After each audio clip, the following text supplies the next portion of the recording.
পোলাপাইন বিয়ে করতে যায়, বউ পায় না, তাই গলা হুজুরের কাছে হুজুর একটু পানি পড়া দিয়ে দেয়। বলে কেন? বউ পাই না। তো হুজুর তো নরম মানুষ কিছু কয় না, কিন্তু আমার কাছে যদি পড়ে আমি কই বেড়া তুই বউ পাবি কেন? বলে কি সমস্যা? বলে তুই নিজে 2 নম্বর আর বউ তালাশ করো রাবেয়া বসরিয়া, এটা জিন্দিগি তো হবে না। আল্লাহ কি জানেন বেটা, তোর মতো 2 নম্বরের কাছে রাবেয়া বসরিয়ারে পাঠাইবে? কথা বুঝেন নাই? রাবেয়া বসরিয়া বউ পাইতে চাইলে তুমি নিজে হাসান বসরি হয়ে যাও। এই পর্যায়ে জাতির হিদায়াতের লক্ষ্যে গুরুত্বপূর্ণ নসিহত পেশ করবেন আন্তর্জাতিক খ্যাতি সম্পন্ন মুফাসসির কোরআন আল্লামা হাসান জামিল সাহেব। আল্লামা হাসান জামিল সাহেব, ঢাকা। হযরতকে তার গুরুত্বপূর্ণ নসিহত পেশ করার জন্য সবিনয়ে অনুরোধ করা হচ্ছে।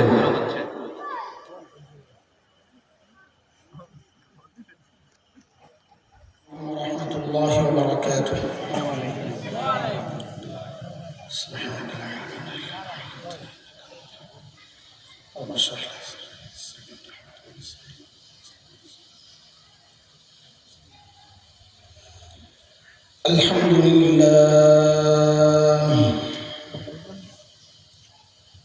আলহামদুলিল্লাহ ওয়া কাফা ওয়া সালামুন আলা ইবাদিহি আল্লাযীনা ইসতাফা। أما بعد فأعوذ بالله من الشيطان الرجيم.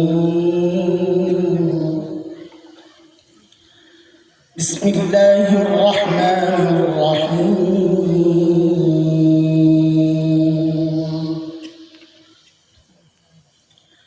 لقد من الله على المؤمنين إذ بعث فيهم رسولا من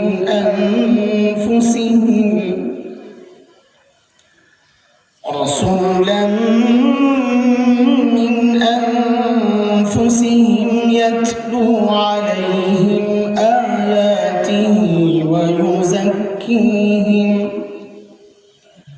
ويزكيهم ويعلمهم الكتاب والحكمة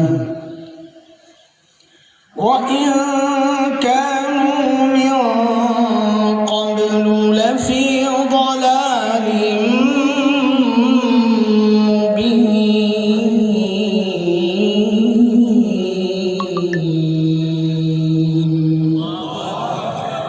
آمنت بالله صدق الله العلي العظيم.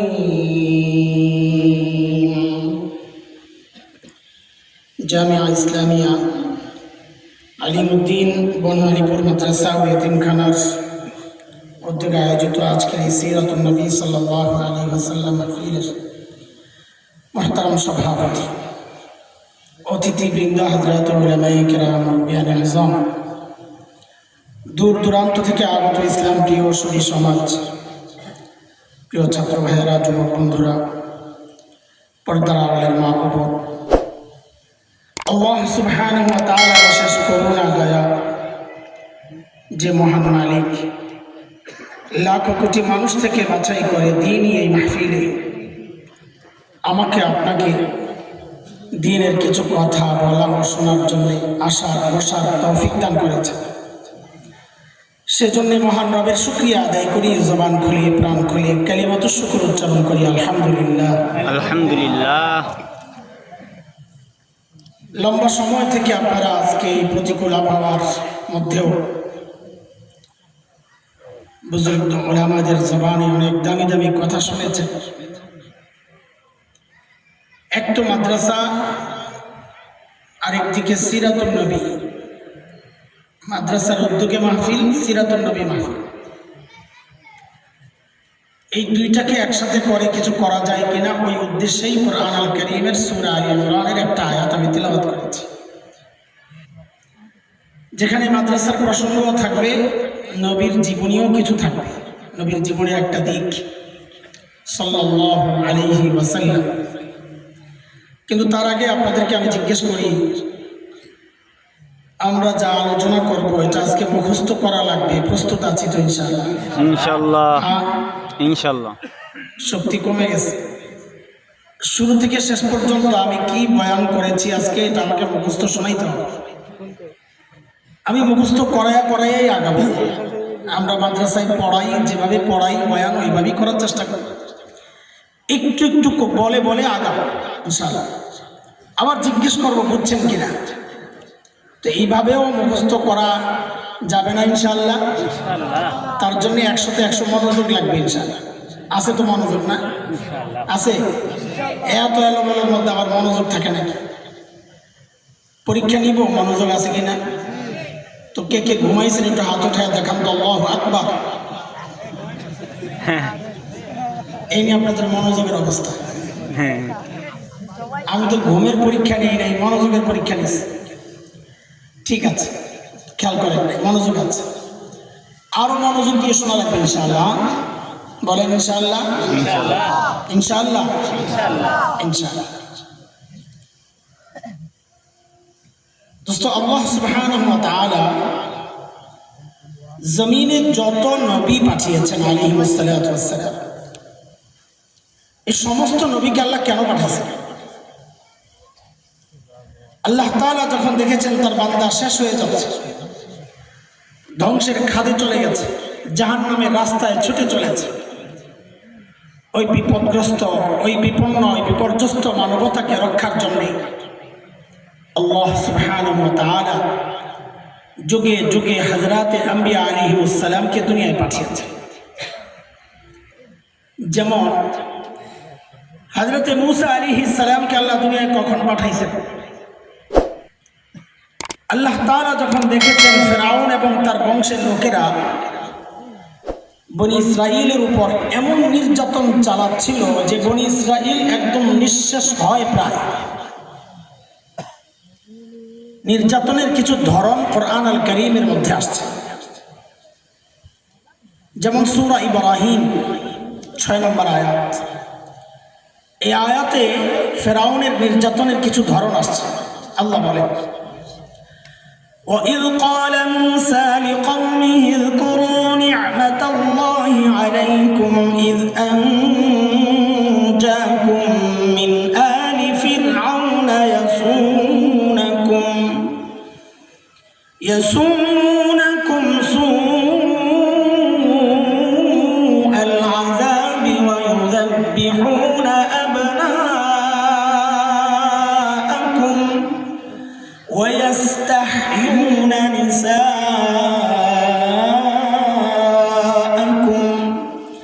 وَفِي ذَلِكُمْ بَلَاءٌ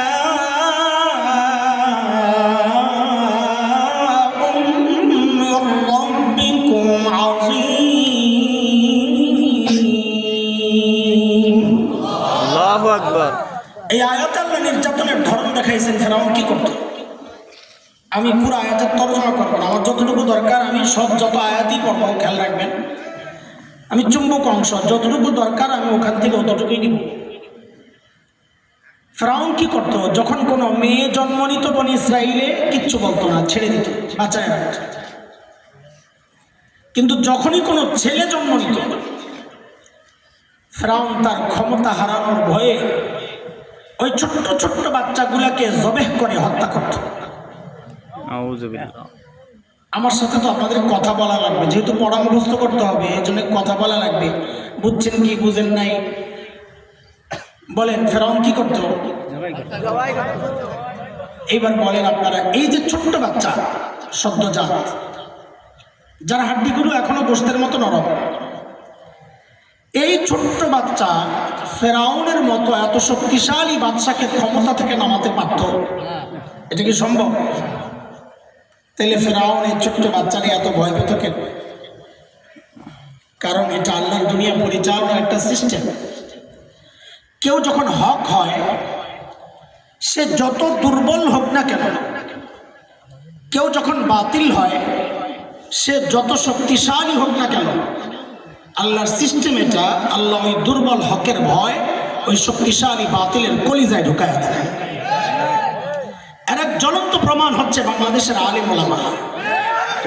কি আছে কি হুজুর লোক আছে, মিসওয়াক তসবিহ ছাড়া কিচ্ছু নেই, তারপরেও কত ভয়। আমাদের শেখ মুর্শিদ শেখুল ইসলাম আল্লামা আহমদ শফি আনওয়ারাল্লাহু মারকাদা জীবন সায়ান্নে মানুষটা যখন হুইল চেয়ারের মধ্যে সোজা হয়ে বসে থাকতে পারতেন না, কাত হয়ে যেতেন।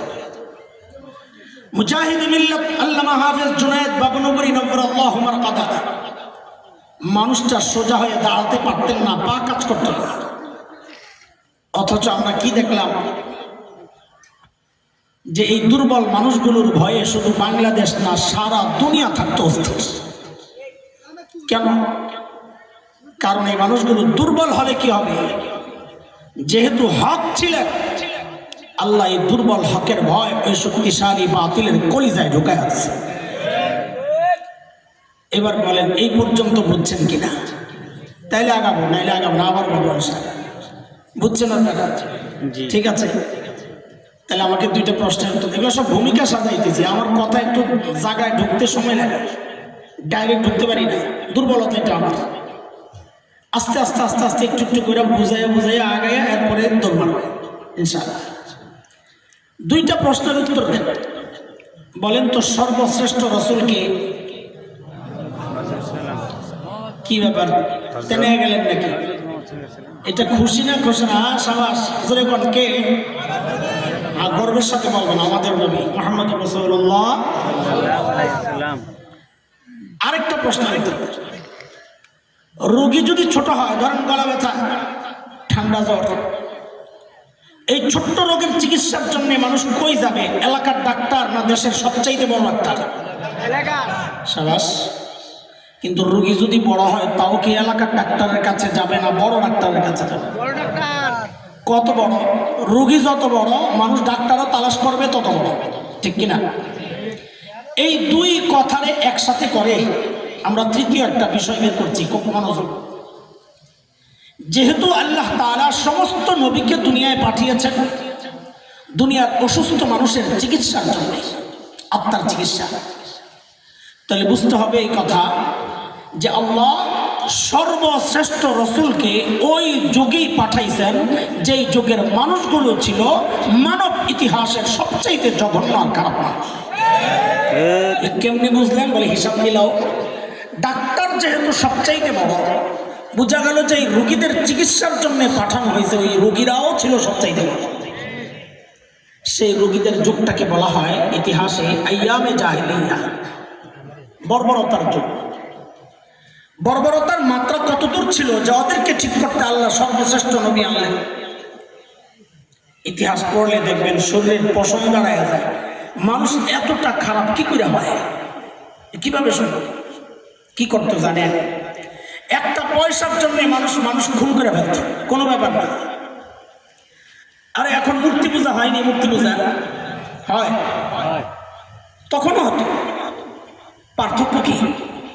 এখন মসজিদের মধ্যে মূর্তি রেখে পূজা করা হয়, অথচ তখন কাবার চারপাশে 360 মূর্তি, ভেতরেও মূর্তি, ঘরে থাকতো আলাদা মূর্তি, শহরে কোথাও গেলে দূরে পকেটে করে বগলের নিচে করে একটা মূর্তি নিয়ে নিত। কেন? রাস্তায় পূজা করার জন্য, যদি আবার খোদা না পাওয়া যায়।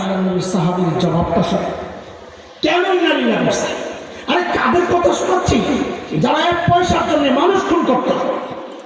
ইসলামের ছায়াতলে আসার পর, নবীর শিক্ষা পাওয়ার পর, ওই মানুষগুলো এখন 1000 স্বর্ণ মুদ্রা পাইয়া কেন নারীরা পড়ছেন? বলতেছে কি? উদখিলাত আলাইয়া দুনিয়া লিতুফসিদা আখিরাতি। আরে আমার ঘরে দুনিয়া ঢুকায় দেওয়া হয়েছে আমার আখিরাতকে বরবাদ করার জন্য। সাথে সাথে বিবিকে বললেন, আমি চাই মদিনার দূত আমার ঘরে থাকতে থাকতে এই 1000 স্বর্ণ মুদ্রা তুমি হিমসের গরিবদের মধ্যে বিলাইয়া দিবা। কি বুঝলেন ভাই? শাসক যদি ইমানদার হয়, নেককার হয়, তো নিজের বরাদ্দের টাকাটা জনগণকে দিয়ে দেয়। আর শাসক যদি সন্ডা পান্ডা মদখোর সুদখোর হয়, সন্ত্রাসী হয়, চাঁদাবাজ হয়, তো জনগণের বরাদ্দের টাকা মাইরা বিদেশ যায় বাড়ি বানায়। ঠিক তো জোরে হয় না? ডর রয়ে গেছে আপনার, ভাইরাস রয়ে গেছে, ভাইরাস রয়ে গেছে। বিদেশ যে টাকা পাঠায় রাস্তাঘাট দেখলে তো বুঝা যায়। বউরে তখন কইছে সব দিয়া দাও, বউ তো আর আমাদের বউ না, না আপনাকে বউ ভালো, যে সিপাশাবাদে আইসি কোন বিপদে পড়ি দৌড়নি খেয়ে আমারটা সামনে নাই, আমারটার উপরে দিয়ে যাক, কোনো সুবিধা নেই। আমারটারে যদি বলতাম সব দিয়ে দাও, একটা ভেস্তি যে খাইলাম বলে সব দিয়ে দিবে, বুঝুন কি দেখায়। বেশি পিড়াপিড়ি করলে বলতো 2 ভাগ করে, অর্ধেক আমার অর্ধেক আপনার, আমারটা থাক আপনারটা দিয়ে দেন, আল্লাহর রাস্তায় অনেক সওয়াব হবে। কিন্তু বউ তো সাহাবীর বউ, কার বউ? এজরে কোন কার বউ? আল্লাহর বিধান কি? আল খাবিসাতু লিল খাবিসিনা ওয়াল খাবিসুনা লিল খাবিসাত আত-তাইয়িবাতু লিত-তাইয়িবিনা ওয়াত-তাইয়িবুনা লিত-তাইয়িবাত। আল্লাহ বাজান বাজান বাজান বাজান, আমি এনে বসি, হুজুর এনে বসি, এটা কথা হইল।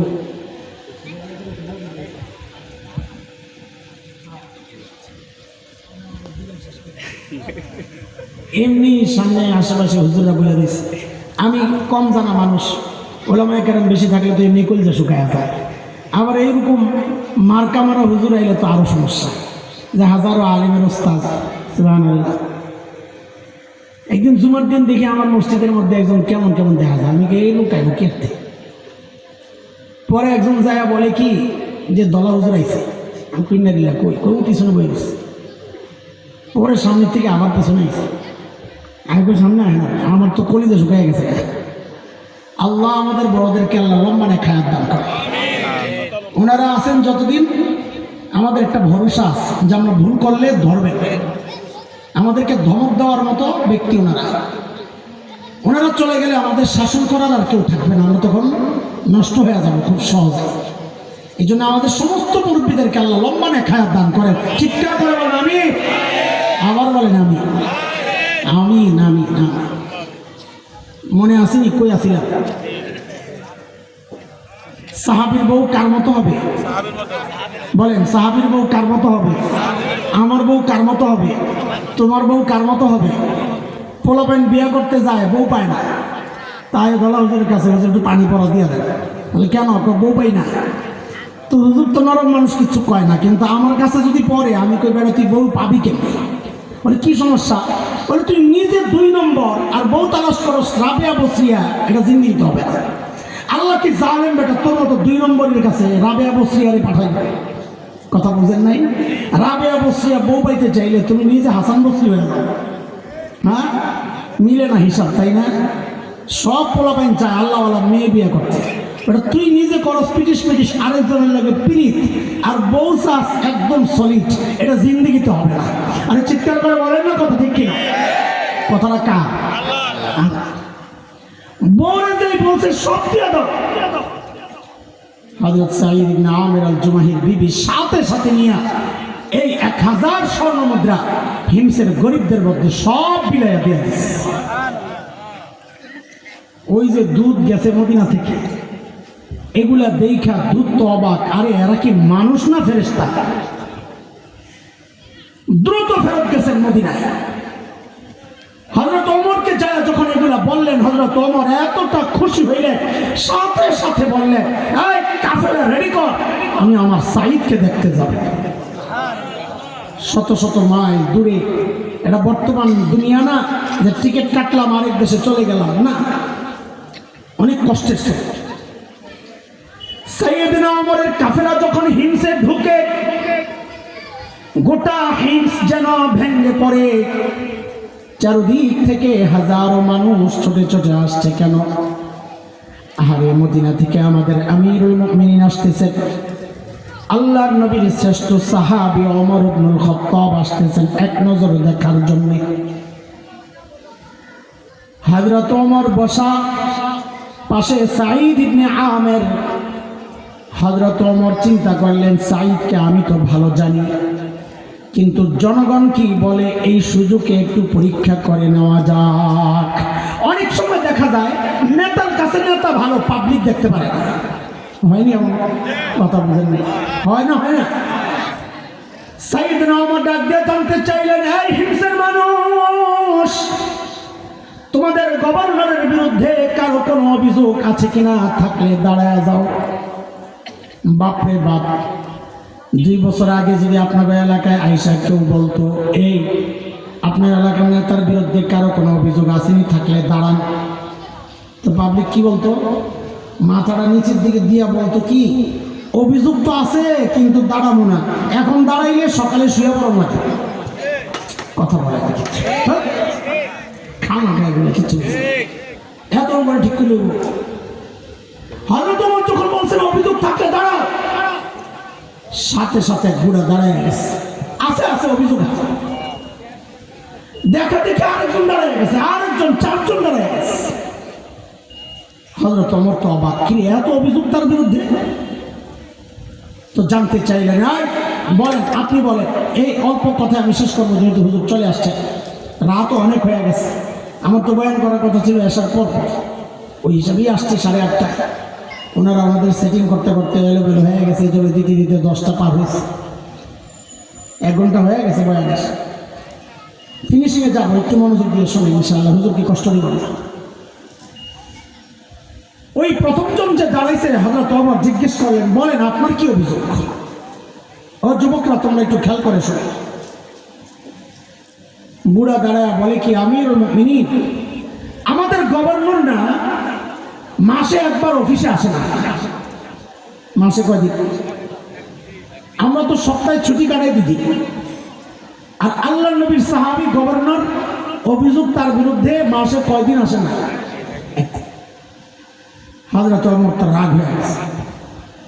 সাইদ জবাব দাও, কেন তুমি মাসে একদিন অফিসে আসো? কারণ হযরত সাইদ আসামির কাঠগড়ায় দাঁড়ায় জবাব দিচ্ছেন, অদোস্ত, কাদের কথা শোনাচ্ছি? যারা 1 পয়সার জন্য মানুষ খুন করতো, সেই মানুষগুলো এখন কি সোনালী মানুষ হয়ে গেছে, হীরার টুকরোর চেয়ে দামি হয়ে গেছে। হযরত সাইদ দাঁড়ায় বলতেছেন, আমিরুল মুমিনিন, আপনি তো জানেন আমি গরিব মানুষ। এই যে আমার গায়ে 2 টুকরা কাপড় দেখছেন, একটা লুঙ্গির মতো করে পরা, আরেকটা চাদরের মতো করে জড়ানো। আমিরুল মুমিনিন, আমার না এই 2 টুকরা কাপড় ছাড়া আর কোনো কাপড় নাই। বলে, তো মাসে একদিন অফিসে কেন আসো না, ওইটা বলো।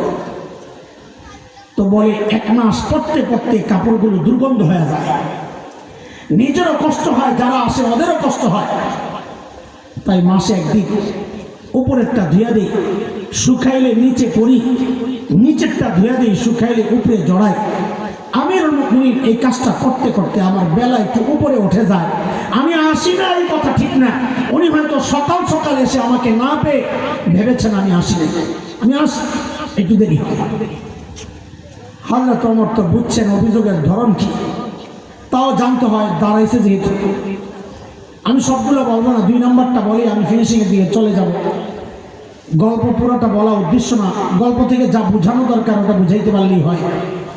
বলেন আপনার কি সমস্যা, কেন দাঁড়াইছে? ও আল্লাহ, 2 নম্বর জনের অভিযোগ তো আরো মারাত্মক। কি বলে জানেন? বলে কি, আমিরুল মুমিনিন, আমাদের গভর্নরকে দিনে তো পাই, রাতে আর ফের পাই। কি ডিউটি নিছে ওনারে, রাতেও সময় দেওয়া। হযরত ওমর তো রাগ হয়ে গেছে। সাইদ জবাব দাও, কেন তোমাকে রাতে পাওয়া যায়? কই থাকো, কি করো? আল্লাহর নবীর সাহাবী আসামির কাঠগড়ায় কাচুমাচু করে বলছেন, আমিরুল মুমিনিন, এটা তো বলার বিষয় ছিল না, একান্ত ব্যাপার ছিল, কিন্তু প্রশ্নের মুখে এখন তো না বলেও পাচ্ছি না। কেন আমাকে রাতে পায় না? আমিরুল মুমিনিন, কাসামতু হায়াতি বাইনা রাব্বি ওয়া বাইনা ইবাদি, আমিরুল মুমিনিন জীবনটারে 2টা ভাগ করছি। 1 ভাগ রাতটা আমি আমার মালিককে সময় দেই, দিনটা মালিকের বান্দাদেরকে সময় দেই। আহারে, কাদের কথা শোনাচ্ছি? পূজা যেন মিস না হয়, ওই জন্য যারা মুক্তি নিয়ে সফরে যাইত তাদের কথা শোনাচ্ছি। মালিকের জন্য টাইম বরাদ্দ আছে। আমরা তো ব্যস্ত মানুষ, আমাদের কত কাজ, সংসার আছে, ব্যবসা বাণিজ্য আছে, রাজনীতি আছে, কত কাজ আমাদের। মালিককে টাইম দেওয়ার সময় কোথায়? অথচ এই হায়াতের একটা ভাগ ফেসবুক কিন্তু ঠিকই পায়, এই হায়াতের একটা ভাগ ইউটিউব ঠিকই পায়, এই হায়াতের একটা ভাগ খেলোয়াড়, গায়ক গায়িকা, নায়ক নায়িকা ঠিকই পায়, আমার পরিবার পায়, সমাজ পায়, এমনকি আমার নেতাও পায়, আর পায় না কেবল আমার মালিক। মালিককে টাইম দেওয়ার সময় আমার হাতে নেই। আমি আর তুমি ছাড়া দুনিয়ার সব মালিককে টাইম দেয়। ওই একটা গাছের দিকে তাকায় দেখো না, কি মনে হয় গাছটা বুঝি এমনি দাঁড়ায় আছে? না না না, ওই গাছটাও দাঁড়ায়া দাঁড়ায়া মালিকের তেজবি পড়ে। আর যে কুকুরটাকে নিকৃষ্ট প্রাণী মনে করে তাড়ায়া দেয়, ওই কুকুরটাও রুকুর হালতে মালিকের তেজবি পড়ে। যে পোকামাকড় গুলো পায়ে গলে মেরে ফেলি, ওই পোকামাকড় গুলো সেজদার হালতে মালিকের তেজবি পড়ে। পড়ি না কেবল আমি আর আপনি, কারণ আমাদের হাতে সময় নেই, ব্যস্ত মানুষ। কসম আল্লাহ রে যুবক, কসম আল্লাহ, সময়ের দিন আসবে, করার থাকবে না কিচ্ছু। সেদিন চিৎকার করা শুধু কানবো আর বলবো, ইয়া লাইতানি কদ্দামতু লিহায়াতি। আহারে, এই কঠিন সময়ের জন্য যদি জীবন দশায় একটু পুঁজি বানায় আসতাম, একটু পুঁজি যদি নিয়ে আসতাম, তো আজকে আর এই বিপদে পড়া লাগে না। এই জন্য বলি দোস্ত, সময় কাজে লাগাও, পুঁজি বানাও। আল্লাহর সামনে পুঁজি ছাড়া আগানো যাবে না। এই গুনার পুঁজি লয়া মুক্তির কোন রাস্তা নেই। আল্লাহ আমাদেরকে হেফাজত করেন, তৌফিক দান করেন। তাড়াহুড়া করছি, বলেন সাহাবীদেরকে নিয়ে কয় কথা ছিল, বলেন তাড়াতাড়ি বলেন। ওরা ছিল কি? আচ্ছা এইবার রাখেন, ছিল সবচাইতে, হইল সবচাইতে। এই যে পরিবর্তনটা কিসের ছোঁয়া? জলদি জলদি, কিসের ছোঁয়া? কোরআন সুন্নাহর ছোঁয়া। বলেন কিসের ছোঁয়া? এই কথাটাকে প্যাকেট করে একদম পুরো পকেটে ঢুকে দেয়। ওই যে আরেকটা প্যাকেট রয়েছে, ওটার বের করে, ওটার মধ্যে কারদেরকে নিয়ে কয় কথা, কি কি ছিল, ধরলাম কি, ছাড়লাম কি, হারে। আচ্ছা বলেন তো, যেই কোরআন সুন্নাহ ধরে বর্বর আরব সর্বশ্রেষ্ঠ মানুষ হয়েছে, ওই কোরআন সুন্নাহ কি এখন আছে না? ওই কোরআন এখন আছে দুনিয়া? না, আল্লাহ আসমানে উঠায় নিয়ে গেছে, পুরান হয়ে গেছে, তাই না? হ্যাঁ, পাওয়ার কমে গেছে। হ্যাঁ, আগের মতোই চিল্লে এখন আগের মতোই। তাহলে যে কোরআন ধরে বর্বর আরবরা সর্বশ্রেষ্ঠ মানুষ হলো, ওই কোরআন ধরে আমরা সর্বশ্রেষ্ঠ মানুষ হতে পারি না। জোরে বলেন, চিৎকার করে, পারি কি পারি না? যদি পারি, যদি মনে হয় যে কোরআন মানুষকে সর্বশ্রেষ্ঠ মানুষ বানায়, তাই সন্তানকে অধিক অধিক না ঠেলা কোরআনী প্রতিষ্ঠান মাদ্রাসায় পাঠায়া দিবেন। নিজেও ঠকবেন না, সন্তানকেও ঠকাবেন না। যারা সন্তানকে দিন শেখাচ্ছেন না, নিজেও ঠকছেন, সন্তানকেও ঠকাচ্ছেন। কেন নিজে ঠকছেন? কারণ পত্রিকাওয়ালাদের রিপোর্ট, আমি মৌলবী বললে তত গুরুত্ব দিবেন না, পত্রিকাওয়ালাদের রিপোর্ট। মানব জমিন পত্রিকায় আসছিল 4-5 বছর আগে, কি উচ্চ শিক্ষার হার যত বাড়ছে, সন্তানের সাথে বাবা মায়ের দূরত্বটাও তত বাড়ছে। এই কথা কি মিথ্যা কথা? এর বাস্তব হচ্ছে, বৃদ্ধাশ্রমে জায়গা দেখেন, কয়জন আলেমের মা পাইবেন, কয়জন হাফেজের বাবা পাবেন? একজন পাবেন না, ইনশাআল্লাহ একজন পাবেন না, আমি চ্যালেঞ্জ করছি। তারপরে মনে মনে ভাবলো না, আপনারাই জিতে গেছেন, আমরাই খেয়ে গেছি। খোদার কসম খায় বলি, আমার মা বাবা যে রাস্তায় দিছে, আমি নিজেও ঠকি নাই, আমার মা বাবাও ঠকেন নাই। আফসোস আমারও করতে হচ্ছে না, আখিরাতেও করবো না ইনশাআল্লাহ। আমার মা বাবাকেও করতে হচ্ছে না, আখিরাতেও করবে না ইনশাআল্লাহ। এই জন্য আজকের এই মাহফিল থেকে, সিরাতুন নবীর মাহফিল থেকে, নবীর জীবনী, নবীর মৌলিক যে খেদমত ছিল, যে কাজ ছিল, মৌলিক যে দায়িত্ব ছিল, সেই আলোকে দুটো কথা বলতে চেয়েছি, চেষ্টা করেছি এলোমেলো অবস্থার মধ্যে। তারপরেও যতটুকু বলতে পেরেছি, এই মেসেজটা দিতে চাচ্ছি যে এখনো যদি শান্তির সমাজ চাই, শান্তির পরিবার চাই, শান্তির রাষ্ট্র চাই, কোরআন সুন্নাহ ছাড়া শান্তি আসতে, জোরে বলেন আসতে, শুধু সংসদে আসতে পারে। আরে সবাই থাকবে গেছে, কোরআন সুন্নাহ ছাড়া শান্তি শুধু সংসদে আসতে পারে, গণভবনে আসতে পারে, বঙ্গভবনে আসতে পারে, সচিবালয়ে আসতে পারে, আসতে পারে না? তাহলে প্রতিজ্ঞা করেন ইনশাআল্লাহ সব দেখা শেষ। বলেন সব দেখা, জোরে কম সব দেখা, আর চিৎকার করে বলেন সব দেখা। এবার দেখতে চাই কোরআনের বাংলাদেশ ইনশাআল্লাহ। বলেন ইনশাআল্লাহ সব দেখা। এবার দেখতে চাই